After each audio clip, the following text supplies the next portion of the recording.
watching closely. What's the secret, Max? You just gotta find something you love to do and then do it for the rest of your life. I don't want to be a product of my environment. I want my environment to be a product of me.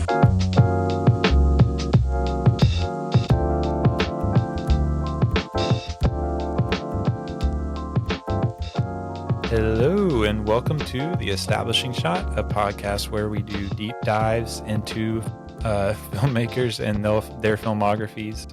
I am your host, Eli Price, and we are not deep diving into a director this week.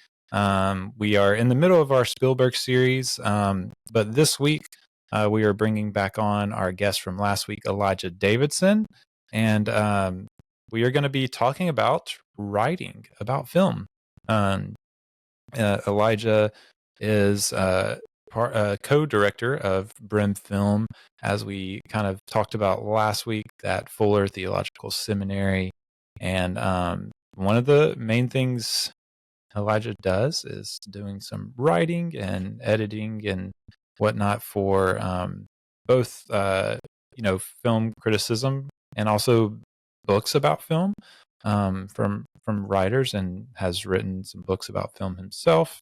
And I remember too from our Inception episode, you shared a little bit about how you just are a writer, and even if you weren't writing about film, you'd be writing. So I felt like if I'm going to talk to Elijah about anything, it has to be about writing. And so but yeah, Elijah, how are you doing? Are you excited to talk about writing with me today? Oh, absolutely. My favorite thing in the world is writing. Yeah. So, yeah. I do love it. Why don't you tell us a little bit about why you love writing, maybe, and then your background of what drew you into writing about film specifically? I was trying to think. I can't remember a time when I wasn't writing. And it wasn't always writing, essays or much less film reviews or anything like that, or books, whatever. But I've just always been writing, and I took so much to the so that I didn't realize I was doing it until I got a little older. And then I was like, oh, I've kind of always been doing this. Oh, that's interesting. And I remember when I was, I had this little thing I did in like second or third grade or something like that. I don't know. They asked you what you wanted to be when you grew up, whatever. They asked you what you wanted to be when you grew up, and I said I want to be an ambulance driver. It's like a little like a piece of like lined notebook paper. I drew an ambulance, and said I wanted to be an ambulance driver, and then at the bottom of it, I wrote a little poem about being an ambulance driver. And I think it's so funny now because like even when I'm talking about doing something else, like I wrote a poem about it, I was like a little kid, and just stuff like that where I look back and I'm just like I've just always been doing that. And I think when I was in high school, I started writing. Initially, it was like song lyrics. I would write like songs and song lyrics, and always carried around. My dad's a football coach, and he would do all his like football prep play writing, stuff like play creation, stuff like that, on these like yellow legal pads. So I just started stealing those out of his bedside table. And I would write on those, and I would carry these yellow legal pads around with me everywhere I was, like except in my backpack. And I'd pull them out, and I would write these like song lyrics, often with no music, just but they were like structured like song lyrics, all the time. And that was like when I was in high school. I realized I was doing that because that's what I liked doing. Like that was like the thing that I did, And then I did that forever, like all through college. And then I would write other stuff too. I would write like little like private essays and prose pieces, and I all through college I remember, and this wasn't like a premeditated thing. I just I decided I would look up what the classes that were available that I needed to take, and then I would make sure I took the classes that had no written assignments. I took all the multiple choice test classes because I didn't want to have to do any writing for class, because I wanted to do all my writing not for class. That's So I didn't want to get that's tired of interesting. writing. Yeah, I wanted to keep it separate, and so again, this wasn't like I sat down and was like, I'm a writer, so I must do this. It was just like it made sense to me to do that. And yeah, I was always writing, and I started blogging back right out of college when blogging was like first a thing. Yeah. And I really enjoyed doing that. And of course, that was more like prose and not poetry-ish kind of things or whatever. And then from there, you get into seminary, you have to write. You can't get around it there. But Yeah. in seminary, what I did is I took the classes that only had written assignments, and did not have tests. And I did that because I came to Fuller to go to seminary because they had an arts program. Yeah. And they told me that I could probably get permission from my professors to do like creative writing assignments or write about movies and stuff, as ways to complete my assignment, even in stuff like biblical studies classes, stuff like that. Find ways to like bend it around. And so I was like, oh, here's a way I can do the creative writing thing that I want to do while doing my seminary degree. So I'm taking the classes that only have written assignments so I can like work it that way. I didn't want to study for a test. That would be stupid. I wanted to write. Waste of time, right? Yeah, exactly. I want to be writing. I don't want to be studying for a test. So anyway, so it's just kind of always been that way. I've just always been writing. And I even like it's always been so part of me that I was even like in my like late 20s before I was like, the only real sense of calling that I have is just to keep writing.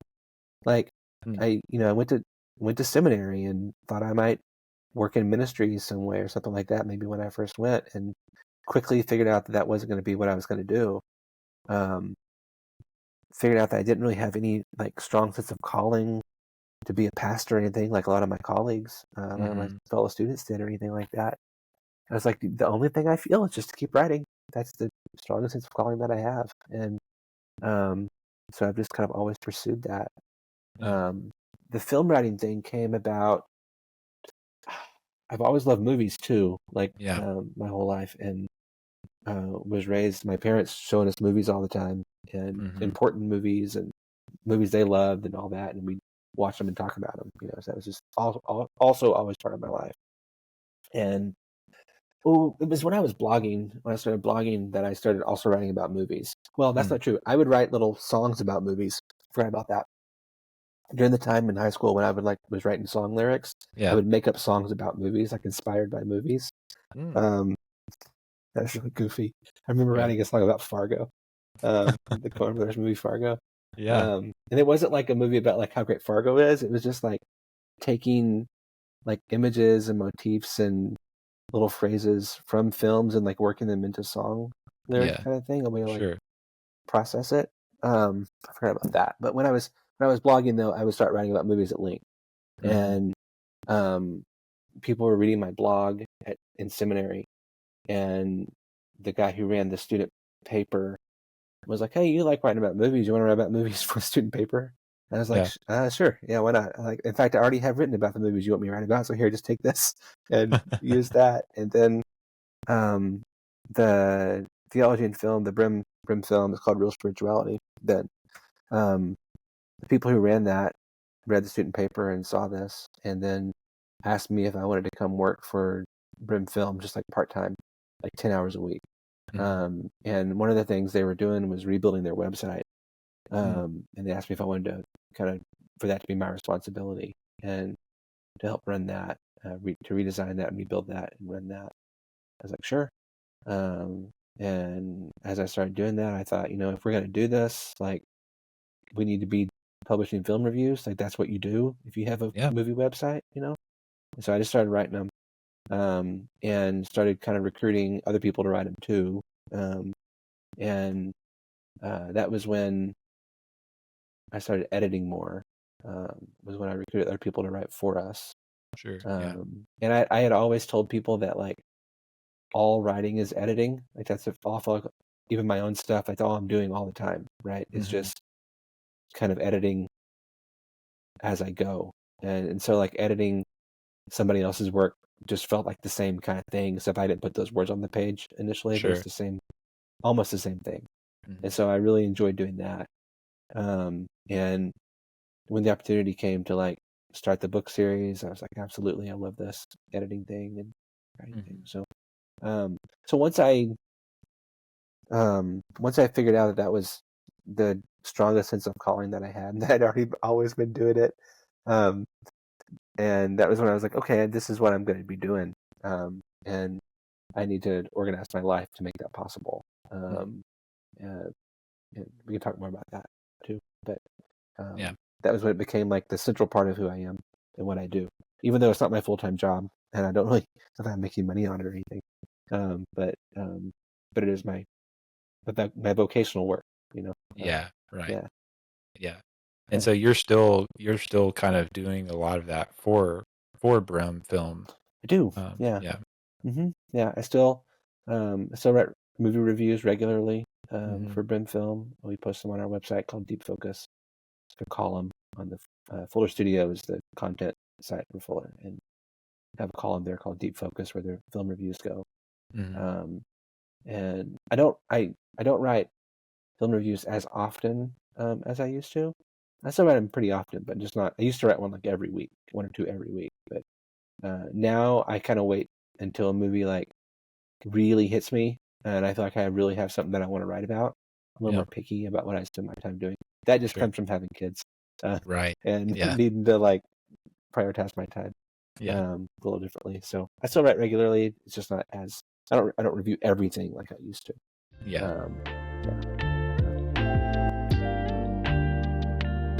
Hi. Quick reminder that you, yes, you, can be a huge help to the production of this show. If you visit establishingshotpod.com/donate, you'll find out how to join the Establishing Shot family through some giving tiers starting as low as $5 a month. You heard that right, only $5 a month. And not only will you be helping me keep the show going, but you'll also get some perks yourself, like early and ad-free episodes, bonus episodes, access to a Discord server where we can chat it up about the show and movies in general, and more. Might even let you choose a movie for me to review for the show. Check out that link in the show notes to learn more. Back to the show. Well, let's maybe dig into a little bit of like the writing process. What does your process look like for like when you sit down and you want to write about and maybe it's just a process in general when you write about anything, or maybe there's a specific process you go through when you're about to write for a film, but how do you like but I guess like what is your process? Are you like, do you take notes in the film? Do you take notes after the film? Do you like, and then how do you like compile those and end up with like a review or a devotion about a movie or a book, ultimately? Different processes for different things. Let's just talk about writing about movies only. I guess that's probably a little bit easier and probably more interest to your listeners. Sure. But let's talk about film reviews, I guess, to start with. I don't take notes when I'm watching movies. I always have a notebook with me, but I almost never take a note. And if I do, it's like some little detail or line that I think I want to remember. But I don't. I'm not one of those note takers that's taking tons of notes during a movie ever. And that's partially because I just kind of want to be in the movie as much as possible and not be distracted by trying to take a note. So other people are able to do that. I'm just not. I sit there and start taking my notes and I lose track of the movie. So try to be more involved in it that way. And what I have learned to do though is when I'm watching a movie, I I look for something that catches me. A moment or a theme or a scene or something that catches my attention. And often it's ends up being a question, like something will catch my attention, like, well, why did they do that? Or or that was I really felt something there. Why did I feel something there? Like it becomes kind of like almost like a fulcrum point. And it can be at any point in the movie, it can be any time. It's often not the end of the movie. It's usually somewhere in the middle or somewhere where I'm like, or if I know something that's like out of place, like something that seems weird that they're doing, I'm like, well, why are they doing that all the time? Like, why is this edited together this way? Or why that color? Just like things like that. And when I pick up on something like that, I tend to focus on it and then start asking that question, like trying to figure out what purpose that thing serves in the narrative, in the film. And that usually ends up being kind of a way in to what's going on in the movie, like what it's quote about. And I don't mean about like what its meaning is. I mean like in the way that we say like how something is about something, like about town, or like how it gets about doing something. Like that's kind of the way I mean it. Like I want to get into like how is it doing that thing? Yeah. What is it up to, sort of? What's it up to? Yeah. What's it trying to stir up in me, in the audience? Like what's it wrestling with? What is it obsessed with? Like what's going on here? What's driving this thing? What's weird about it? Usually something's weird. It's like, well, like we talked about Temple of Doom. Like why is Temple of Doom so mean? Like, and like how are all the ways it's mean? And like, why does it feel mean? Like it's the same filmmakers and the same actors and the same everything as the movies that don't feel mean. So why does this one feel so mean? Like all that kind of stuff. And then I pursue that question. So I'll sit down I'll think about it, watch the movie. I'll kind of ruminate on that, whatever that thing was that I latched onto, until I feel like I find some kind of insight, some kind of, oh, I think that's what's going on. And it's usually not like I know that's what's going on. It's more like I think that's what's going on. I'm not going to know until I start writing about it, though, if that really holds out. And so then I'll sit down to write a review, and I'll kind of, usually helps if I have a lead in my head, like the first line to start with. If I don't have that, it's a little bit harder. But if I have a lead, that's great. And then I'll start with that lead, and then I'll just kind of pursue that thing through the writing. And I'll start with what I observed, and I'll write about that. And that usually leads me to like my thoughts about what it means or what its purpose is. And that kind of leads me to talking a little bit more about how that's connected to other parts of the narrative. And I can write about those things. And then that tends to lead to kind of, so you can see I'm kind of like building an argument, or building a scaffold really, or a structure. I'm building a structure. That's what I'm building, of observation, and a little bit of supposition about what the purpose is. And then once I have that in place, and I can look at that and feel like, well, this makes sense. Like I think I do see something here. I think this does hold together. I think it has enough that I can hang something on it. Then I can go into well, what does this mean for us?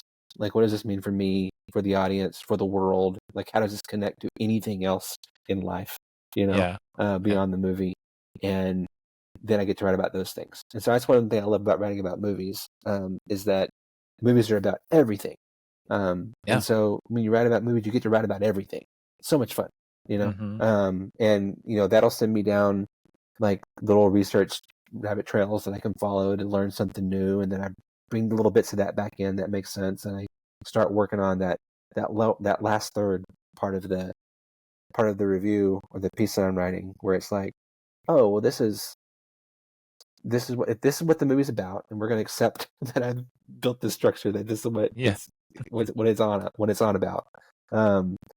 Then I'm going to respond to it now, and I'm going to respond out of my own faith, out of things that I've learned, out of all that kind of stuff. That's I think what theological film criticism or a kind of a spiritual devotional response is. It's you take the movie first, say, here's what it is, here's what it cares about, here's the question it's asking, here's what it believes and says, and then you respond hospitably, generously to it out of who you are. And hopefully, if it's written well, it makes space for both those things. It makes space for the reader ultimately to be able to accept or reject any part of it, to bring their own selves to it.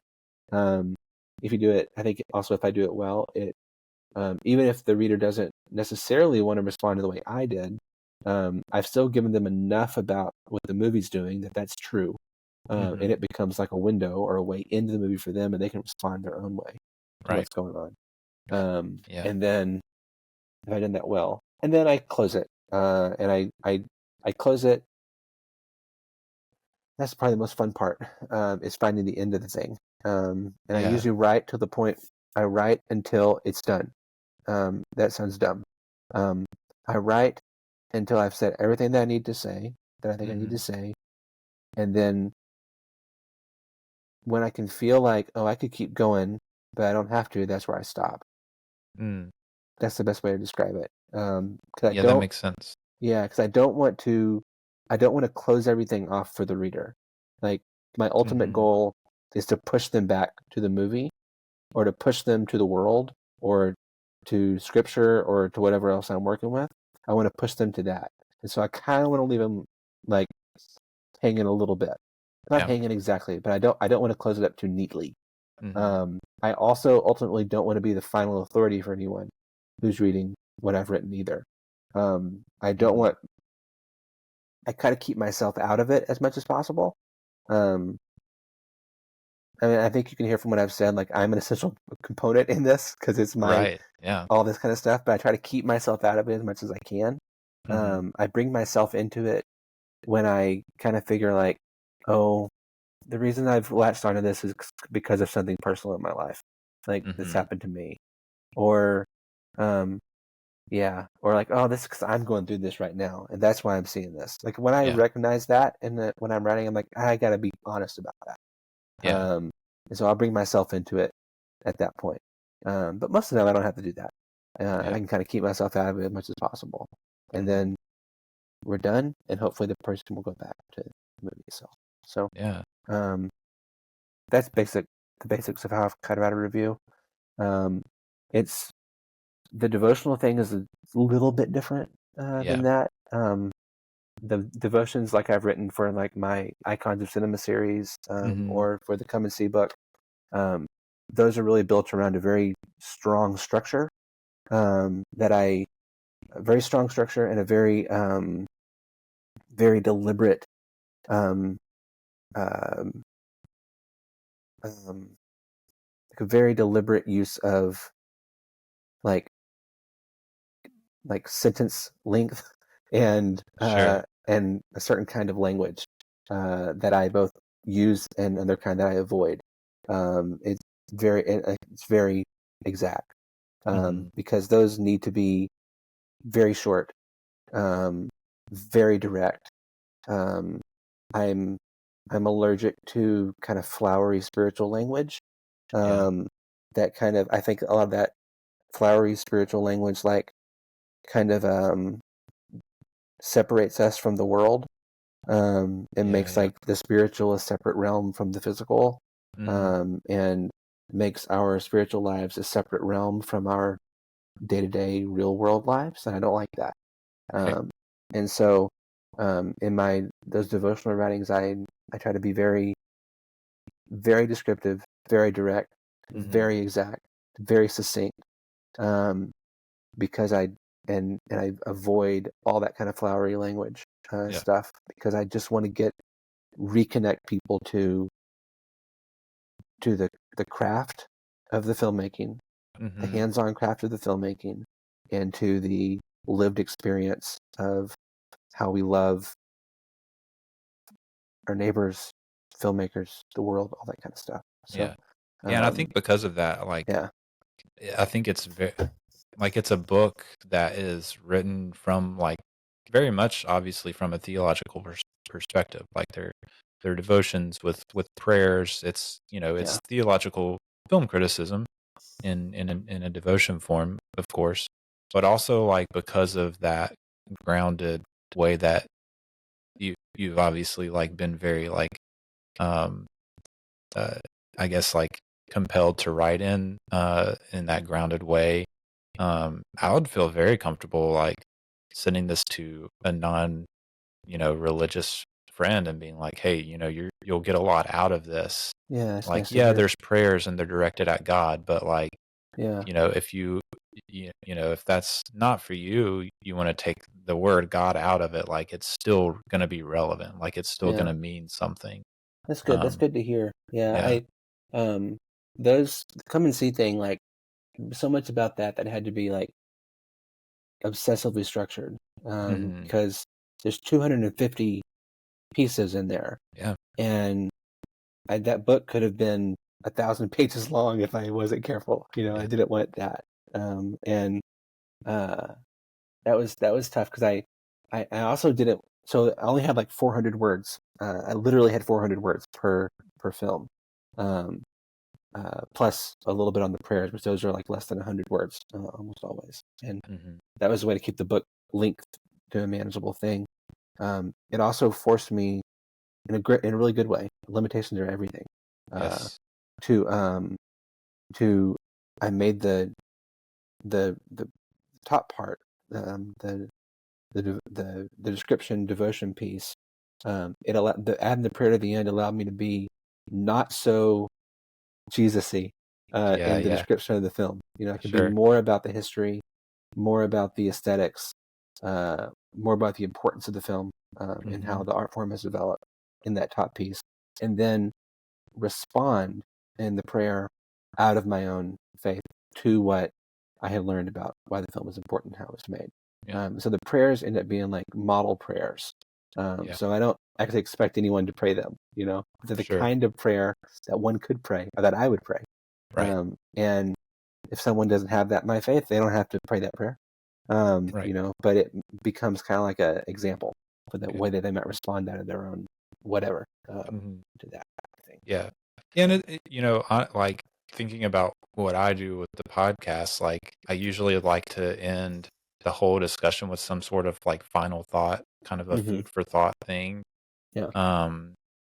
Just because like I think it's important to like not just like spit out a bunch of like information and have a fun discussion and Yeah. then like just be like, okay, that was fun. Like I think I just feel compelled to like, okay, let's respond to this, what we've talked about together. Like, and they're Yeah. usually like only like, I'll spend like 1 or 2 minutes Yeah. on that. It's a very small part, but like, it's just something that like, I feel compelled to do. Like, let's give this some sort of meaning, Yeah. let's not just like talk Yeah. about it and then walk away.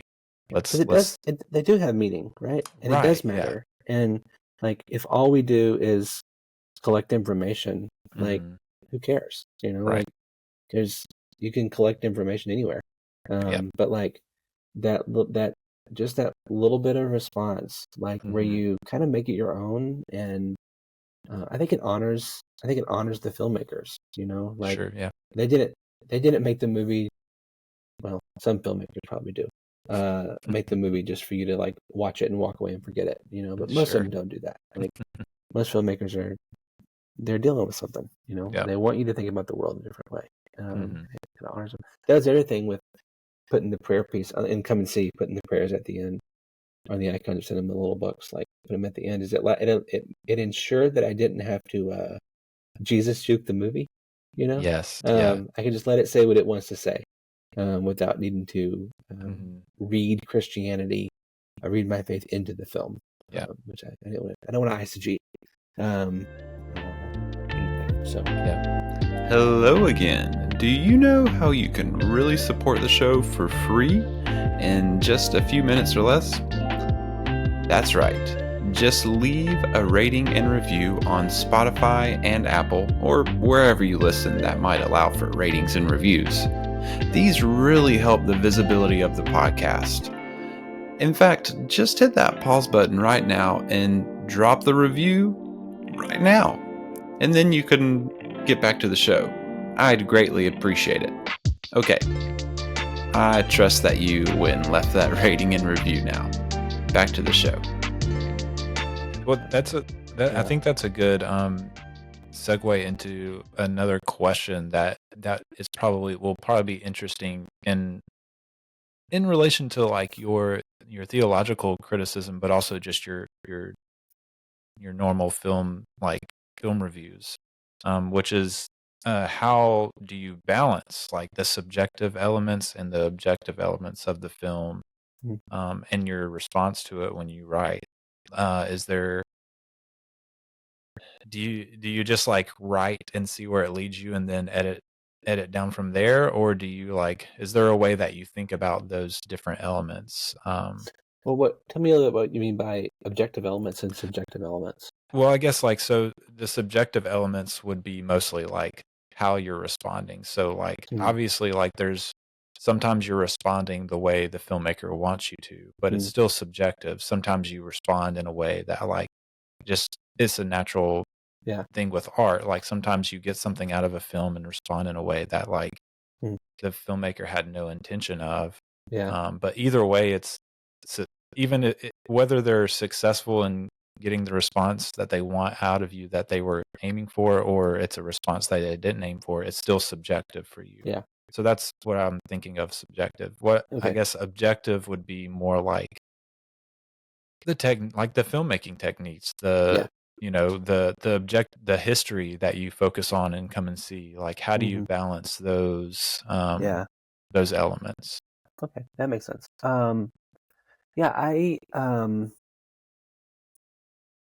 Well, starting with the subjective, that part of it, I've gotten to a place where I find the question, if I like it or not, to be completely inconsequential. Sure. Or that inconsequential as to the value of the film, right, and to whether or not it's worth my time, or anybody else's time. I just don't care anymore about that in its own self, or even, and when it comes to things like my response to the film, I use that as an arrow pointing me towards something, and so I look for oh, am I bored? Wait, why am I bored? Or am I really excited? Why am I really excited? We talked about Inception, before, and that was it was a moment. That was a key moment for me. Was watching Inception in the theater for the first time, and I remember being literally on the edge of my seat, almost standing up, and I thought to myself, "This is the greatest movie I've ever seen in my life." Yeah, and then so that's an emotional response, right? That's a subjective emotional response to what I'm watching, and I remember having that thought, and then I remember. And I literally was on the edge of my seat, almost standing up. I had that thought. And then I sat back in my seat, sat back down hard in my theater chair. And I thought, what did I just think? Why did I think that? Yeah. Because this is not the greatest movie I've ever seen in my entire life, But in that moment it was. Yeah. And I was just like, why did I think that? Yeah. Why did I feel that in that moment? And I mean, you may think that that's a bit of remove from the experience of watching the film, and it is, I guess, in that moment. But you got to think it happens quick, right? It's right. You have the one thought, then you have the other thought, and then you're back in the movie and whatever. But but I carry that moment with me, and I start thinking well, I did feel that in that moment. Why did I feel that? Yeah. What's going on here? And that kind of leads me to that objective thing. It's oh, well, I feel that now because Nolan has stacked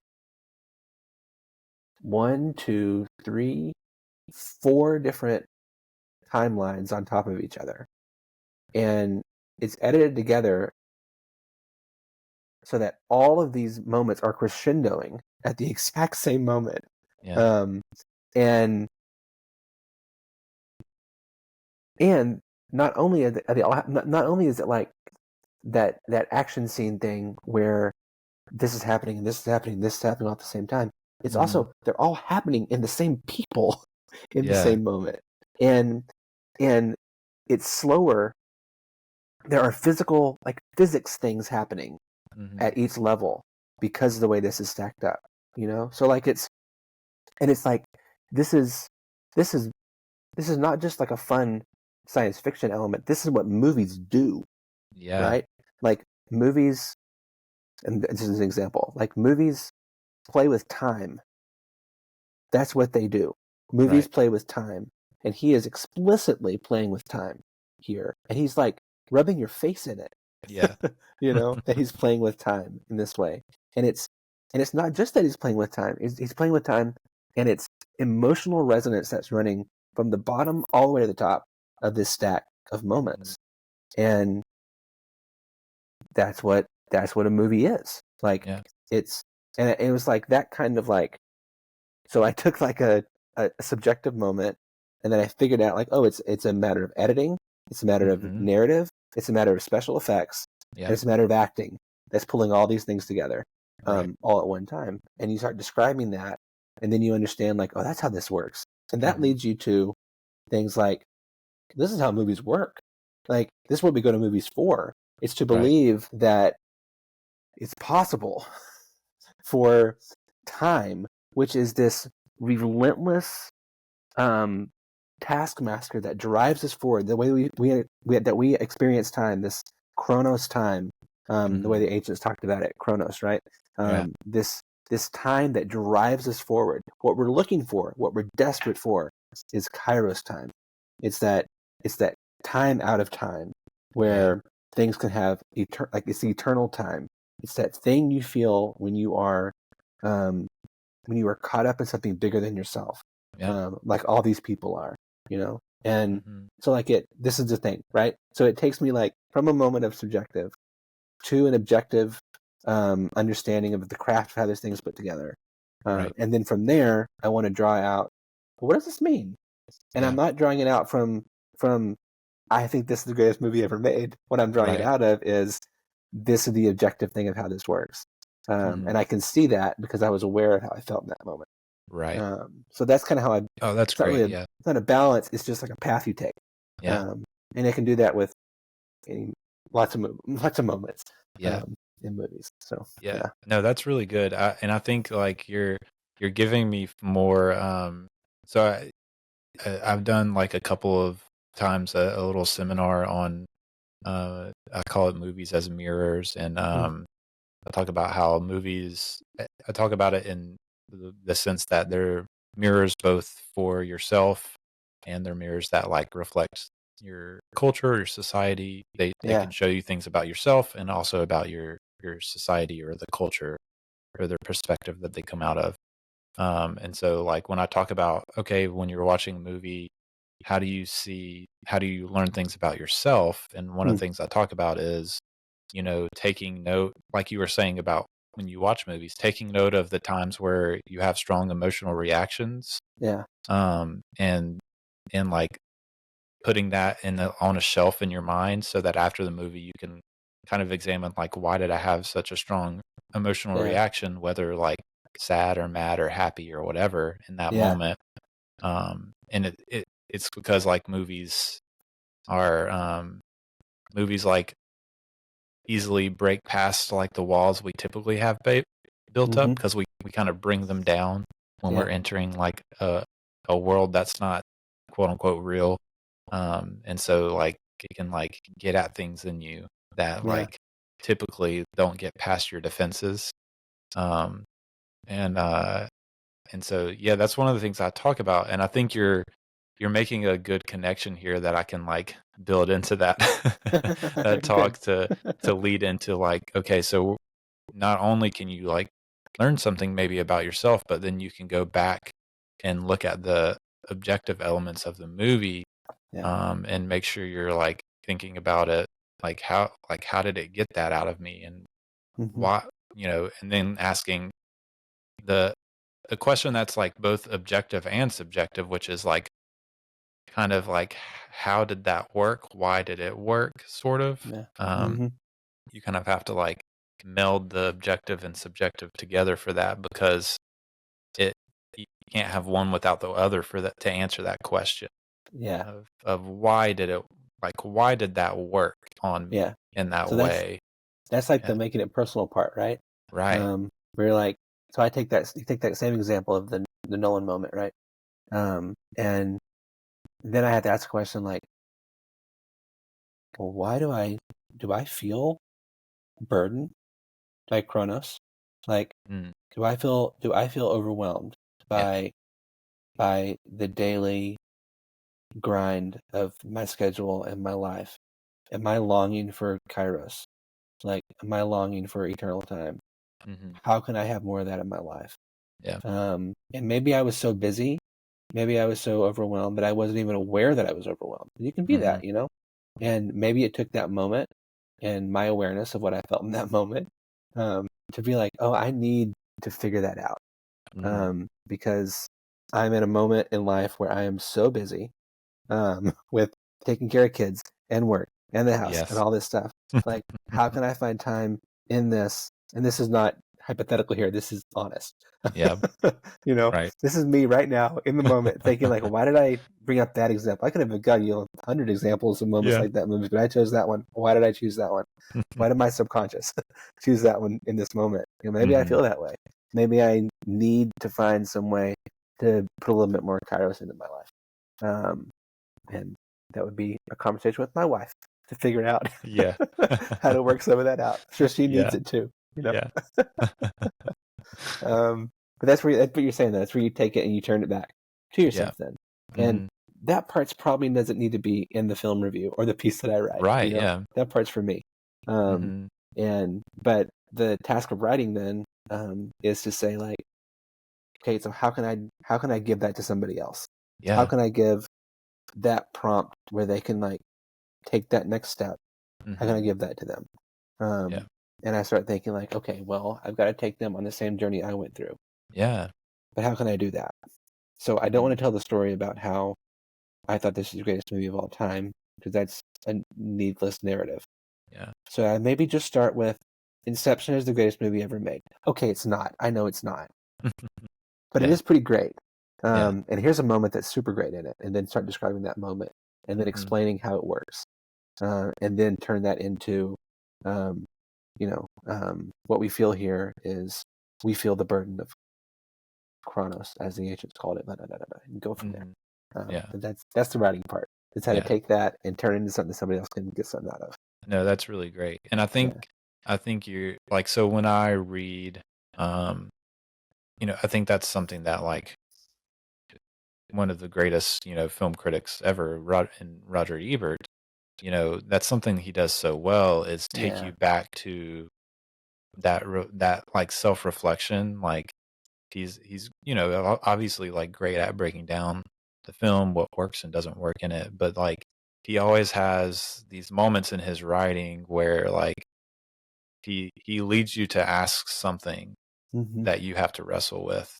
And the film critics that like I enjoy reading the most do that.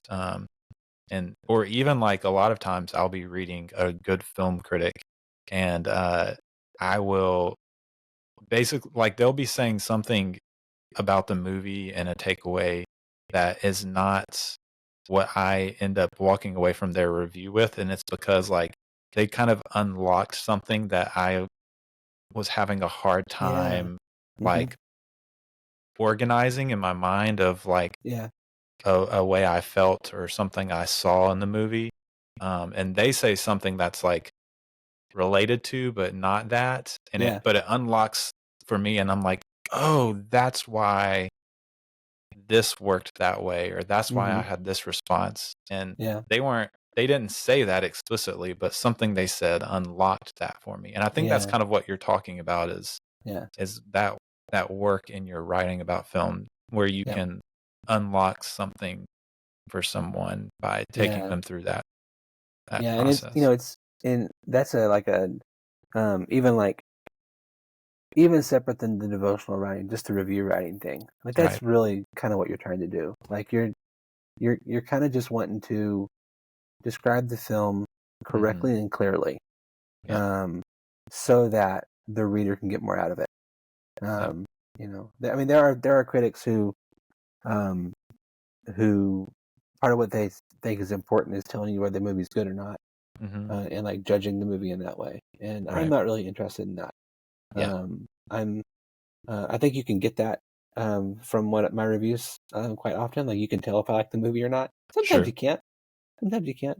Sometimes you can tell I really struggle with a movie. But you know, sometimes you can't. I think most of the time I want there to be something more than mere description. I think mere description is not super useful. But I want there to at least be description. You know? That's one thing like that probably I do like when I'm writing about a film because a lot of times I'm just like writing a letterbox review most of the time. So it's not like going on a website. It's not like an official edited down thing. But like a lot of times you can tell like if I didn't like a film, but a lot of times what I kind of wrestle with it and like what I'm writing and like this is you know this did not work and I think this is why you know and you know obviously like maybe it worked for someone else but this is why it didn't work for me and there's a reason but it's the act of like digging into that like that's what I think that's what's important the most important thing maybe about film writing is like digging into like what works or what doesn't and trying to figure out like the mechanics of why that is because art you know all art is meant to like elicit a response of some sort it's otherwise why make it you know why put it out there I mean you can make it but if you're gonna put it out there for other people to see you must want them to respond to it in some way and so that's what it's there for so that's you know that's what we should do with it but it is true that like so I use like Letterboxd. I log everything there. I don't always write something down about a movie, but I log everything that I watch. And usually when I write anything there, it's like I write something that I want to remember when I go back later to see like when I watched that movie before. You know, and sometimes it's quippy and stupid and silly. And sometimes it's like a little observation that I want to remember. Sometimes about the moment that I watched it in some life. You know. I kind of treat Letterboxd like a little film diary. I used to do that in a Excel spreadsheet before Letterboxd. Where I would they made it so easy. Yeah, they did. It's nice. I like it. I like to have a user interface instead of a spreadsheet. Yeah. One good thing about the spreadsheet was it was all mine. Right. I never had ads alongside it. But that's true. Hello there, listener. Don't you ever want more for your life? Don't you ever dream of surpassing the status of just podcast listener? Well, I've got good news. If you head on over to establishingshotpod.com and click the send a voicemail button on the right side of your screen, you can be featured on the podcast. I'd love to hear from you, whether it's a comment in response to an episode you liked, an opinion of mine you disagreed with, or just a question for me. And if you're too shy to have your voice featured, you can always email me at establishingshotpod@gmail.com. Don't settle for just being a podcast listener. Reach for the stars and get featured on The Establishing Shot. Back to the show. I guess I'll, we'll do a couple of like maybe quicker fire to end this. I'll start with this. What are maybe a few influences for you in film writing, like some critics or writers that like when you were starting off, or even maybe now that are big influences for you, and maybe the way you write about film, or maybe just like that encourage you to keep writing about film? Yeah, who would those people be? Well, I really love reading Matt Zollner's sites.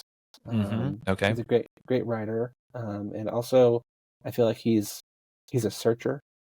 And so I like how he searches through what he writes.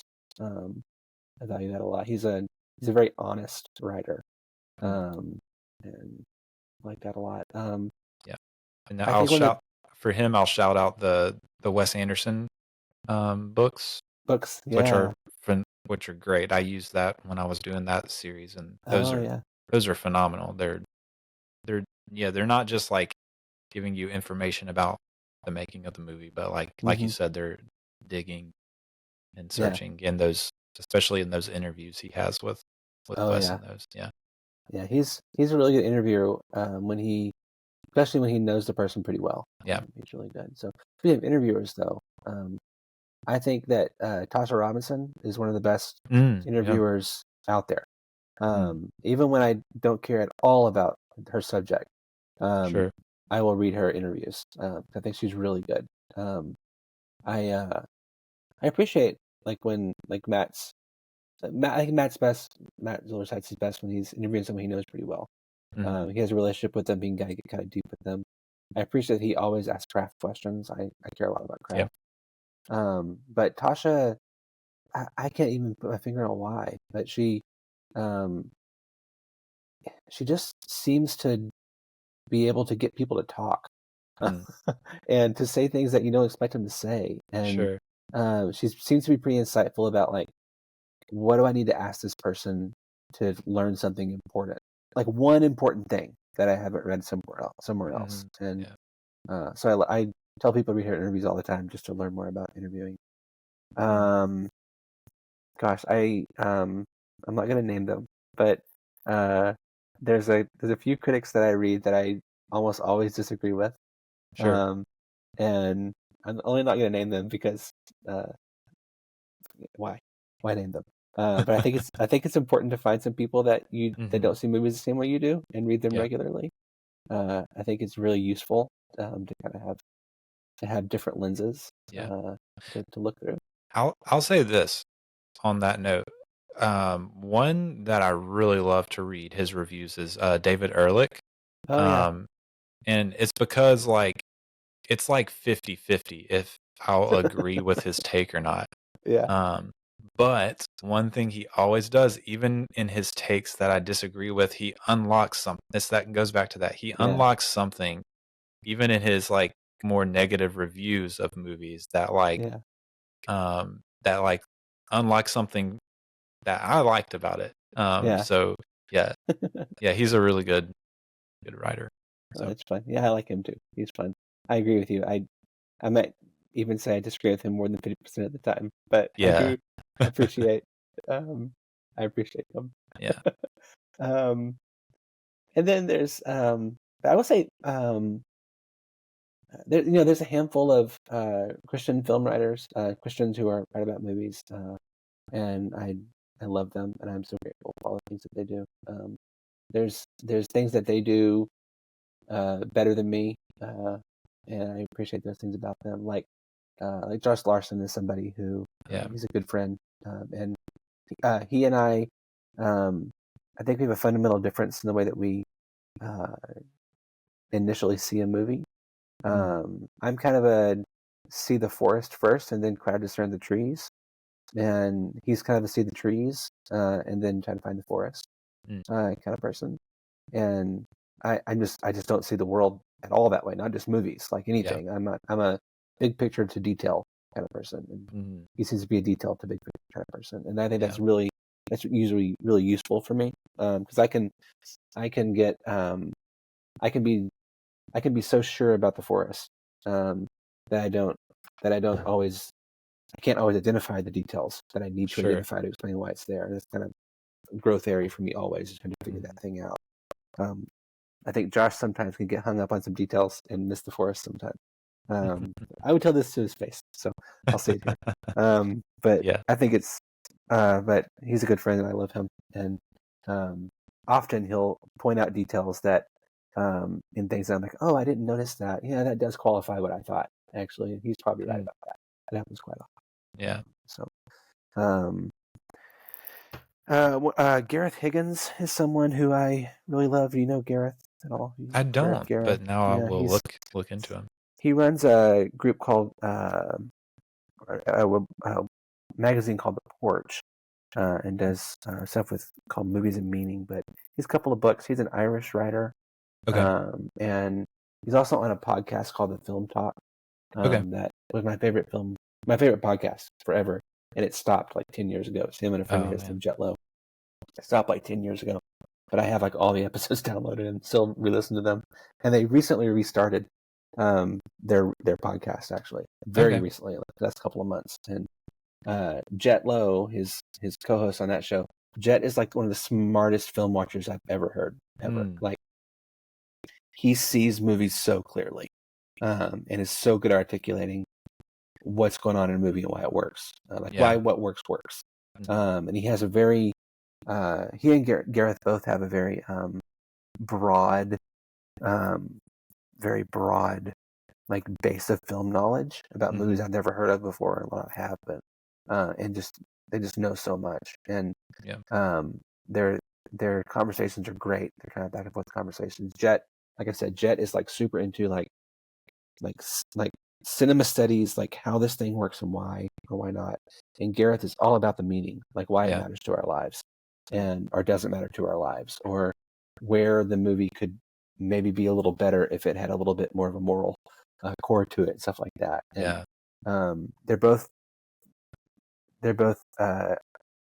incredibly articulate and funny and terrific. Gareth has a couple of books, How Movies Help Save My Soul, and Cinematic States, that I really love. So recommend those a lot. Yeah. And then beyond that, though, beyond film writers, though, I get a lot of help by reading nature writers. I read a lot of nature writing, and that has been super beneficial to my film writing, because like nature writing is all about observing the world, describing what you see, and then communicating a response to it. That's what it's all about. And there's so many good nature writers. So I would especially recommend Ellen Malloy. Her book, any of her books really, maybe The Anthropology of Turquoise, probably my favorite one. And then, of course, one of the greats, Aldo Leopold. Read the Sand County Almanac. It's a foundational book in the nature writing canon. Sand County Almanac by Aldo Leopold, and it's just his observations of his farm in, I think, Missouri is where his farm was, over the course of a year, and it will absolutely change the way. It won't change the way that you like understand the world. It'll change the way you use your eyes to see the world, like the kind of things you focus on and how you understand what's going on, and it will change the way you see movies and everything else. Because it's just his writing is good. I mean, it's great writing, but his vision is terrific. Ellen Malloy is great because she's also a nature writer, so it's all about observation of the world around her. She lived in the Four Corners region and wrote about the desert. But she's just a hilarious, smart writer who everything is coming out of experience. She's she's the appropriate mix of sure of herself and also self-deprecating. She's excellent. So cool. Nature writing has probably been as helpful to me in my film writing as anything else. Even the film writers. That's really cool to hear. I've never heard anyone say that before. So that has me interested. It might be good for me to delve into some of that to expand my my vision for doing this. Well, again, like I said, you write about movies, you write about everything. So you got to read about everything. Absolutely. Even beyond the writing. I'm as far as like books goes, I haven't done a ton of like reading, full books on film, but I did read the Nolan Variations by Tom Schoen in my Nolan series, and that was such great writing. Such a good mix of like talking about the craft, but also like delving into like Nolan's mind and like the philosophies and just like the world around us. Yeah, I thought that was really well written. And it's kind of built around interviews he has with Nolan. Oh, cool. But yeah, that's one that I recommended during that series, and relevant here too. Just helping you see it. He just helps you see the movies in a more like a bigger perspective, I guess, than just like the film itself. Yeah. I guess the moral of this section is like read all the things. Like read people you agree with, read people you don't agree with, read people that have this perspective and that perspective, and also beyond, some nature. Read beyond movies too, and beyond movies. Yeah, that's my own. Like that's what I enjoyed most about when I've done. So I did this little series called Icons of Cinema, which is kind of like a book version of your podcast. Where I like go film by film through a filmmaker's filmography and write about every one of their movies and kind of try to put them all in context with one another. And the most fun thing about that for me is that I follow all the research trails as I do these things. So like I'm doing James Cameron right now, and so that led me to reading biographies about Leonardo da Vinci and learning about plant-based eating and of course the Titanic, but also like submersible technologies and things like that. I mean, it's like everything that like all the research that he cares about that pours into his life and his movies, I end up like going on all those trails to better understand like what goes on. So it's like I just love learning about the world, and it becomes an excuse to learn all kinds of stuff about the world and read all kinds of different books. So when I did Miyazaki, that was when I read Into the West, and a whole bunch of other Russian and Chinese and Japanese folklore that I had never heard of before. That super influential for him. Super fun to do that, just immerse myself in a whole different narrative world that I knew. So, movies are great. You get to learn about everything if you want to. I'll plug those icons because you have Guillermo del Toro, Christopher Nolan, Hayao Miyazaki. And then I'm working on Cameron right now. Okay. So that'll be the fourth one. That'll be the fourth one. Okay. And when I get all four of them put together, when I get Cameron done, so I've only released them digitally currently. You can download them for free on my website, or if you want to buy them for your Kindle, they're like $3 on Kindle. But when I get the Cameron one finished, I'm gonna put all four of them into a paperback because it'll altogether be just over 50,000 words, and that'll be enough for a paperback, respectable paperback. So I'll put them all together in a paperback at that point. Very cool. Yeah. They're fun. I like them. I like doing them. Hope people like reading them. I like doing them. Even if nobody reads them, I like doing them. That's right. That's the glory of writing. that's the glory of podcasting too. Yeah. Even if no one ever listens to this, I sure had a great time. It's good. That's how you have to think about it when you're an independent podcaster that's not making any money doing it. At the point in which you're no longer having fun doing it and getting nothing out of it, probably stop, right? Right. Yeah, exactly.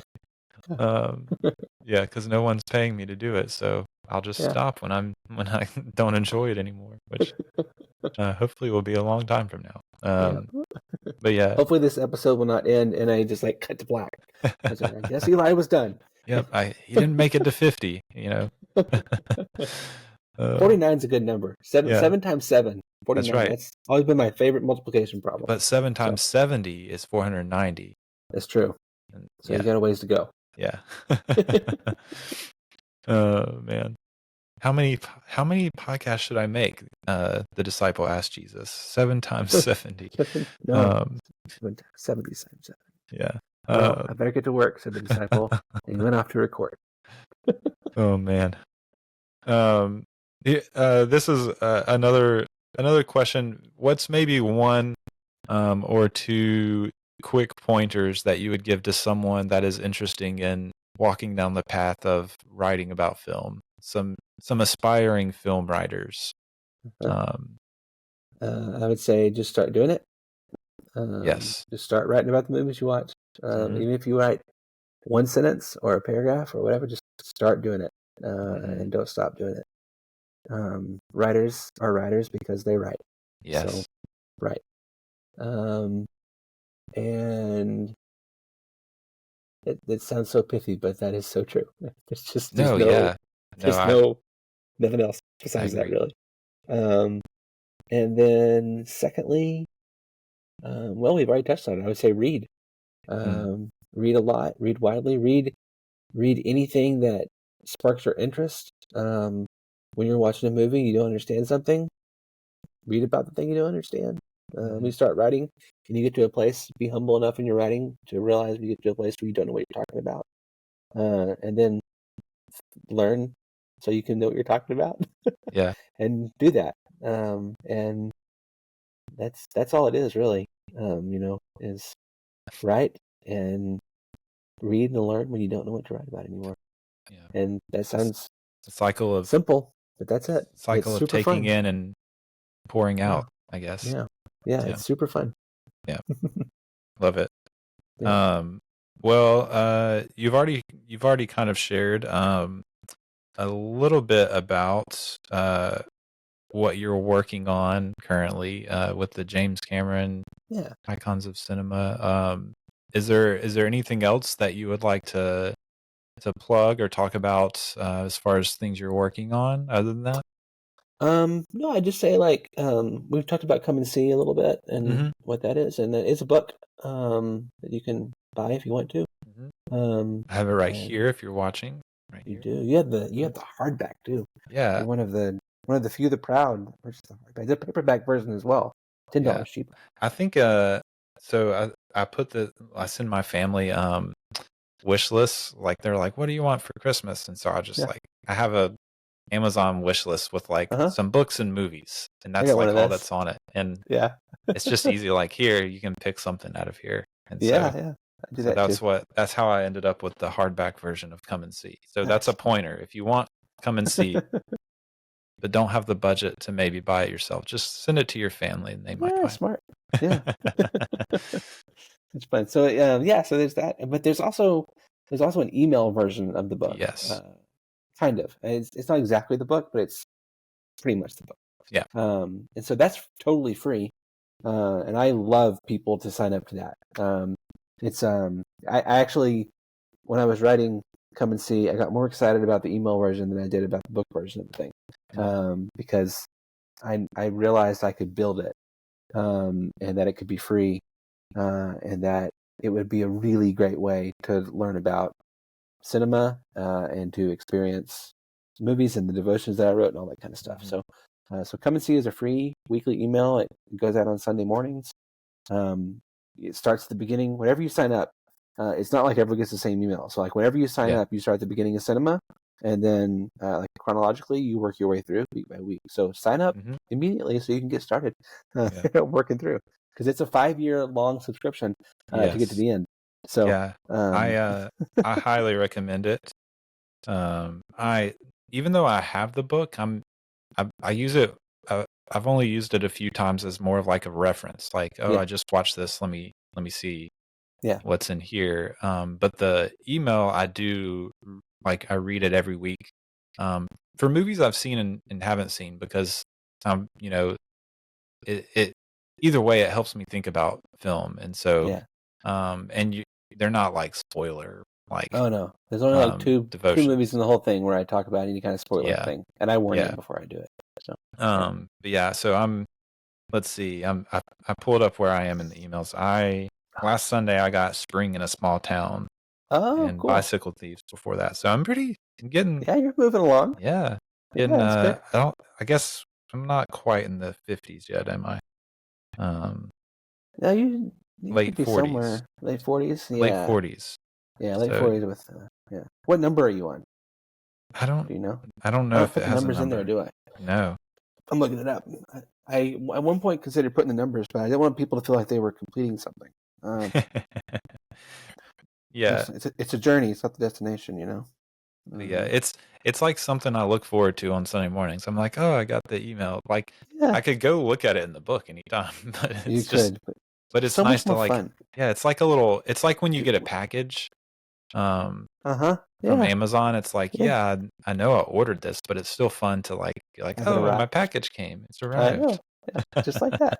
So come and see it's totally free. So you can sign up for it on my website. If you go, my website is just my name, ElijahDavidson.com, and you'll find your way there. Yep. The meeting is pretty simple. I'll link it in the episode description. Yeah. You can also find the Icon Cinema books there too. So if you're interested in those, again, those are also, you can download those for free, PDF versions. Yep. On my website, or you can buy them for $3 on Amazon if you want the Kindle.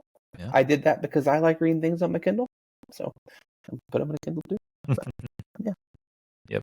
And I think too, I'll try to link to. I'm sure there's a page on the Brehm Film section of the Fuller website that has some of the books y'all have published.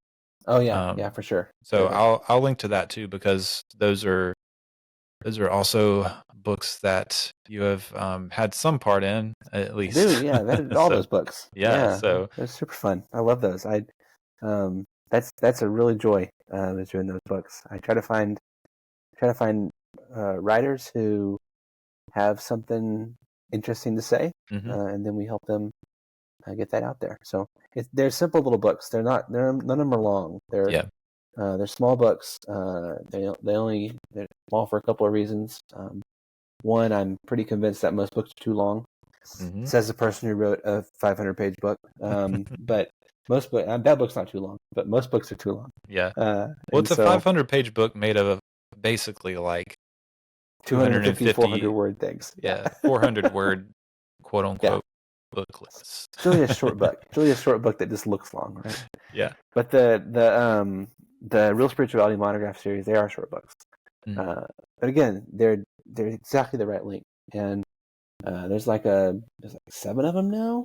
And they kind of cover different either like film series or filmmakers or movies or ideas. There's one on Christian appreciation of horror films. There's one on the Alien movies. There's one on the horror one is Josh Larson, who you mentioned. Yeah, that is Josh's book. Yep. Yeah.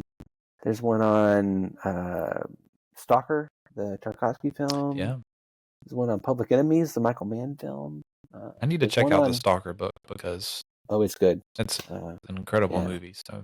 Oh man, that's a good book. It's about faith, like what faith is, and how Stalker helps us understand what faith is supposed to look like. It's really good. Colin Heberpercy wrote that one. There's one on a movie called Souls for Sale, which was kind of like the first satire of Christianity that was ever made. My book, How to Talk to a Movie, is one of those. There's also one about documentary films.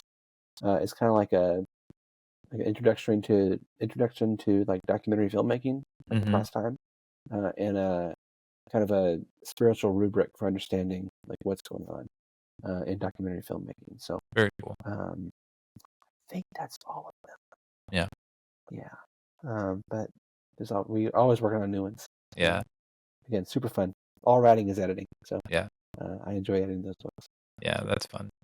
Yeah. Well, I'll make sure to link to those too, because get just again more perspectives, more ways of writing. Take it all in so you can pour out into your own thing. Especially, maybe eventually this will make its way into the ears of someone who wants to write about film. Well, that'd be awesome. Yeah. Somewhere down the line. But yeah, I appreciated the conversation. I think there were some really good insights for me and hopefully for our listeners too, in this conversation about film writing. I enjoyed it, Elijah. Appreciate you coming on for this and the Temple of Doom episode, and who knows? Maybe you'll make your way back on to maybe another episode in the future. Maybe so. But when you do late Spielberg, I want to talk about the Fabelmans. I can talk about the Fabelmans for hours and hours and hours. That's good to know. I'll note that in my mind. Okay. Whenever people tell me specific movies, I make sure to note it in my mind. That's good. And I've followed through so far. So nice. Yeah. All right. Well, Well, Eli, I it's been a appreciate pleasure. it. Yeah, a lot of fun. I appreciate it. I'm sure we could probably talk for another like couple of hours on just writing about film and all the nuances and everything. But we're not going to do that today. We'll maybe save that for next time. Film writing part 2, maybe. Sounds good. Film writing part 2, The Way of Water. Something like that. The Electric Boogaloo. Yes, that's Electric the best Boogaloo. part 2 title ever. Very cool. But yeah, that's all we have for this week. For Eli Price and Elijah Davidson, you've been listening to The Establishing Shots. We will see you next time. We were happy here. For a little while. But look, I figure it this way. Better to be king for a night than schmuck for a lifetime.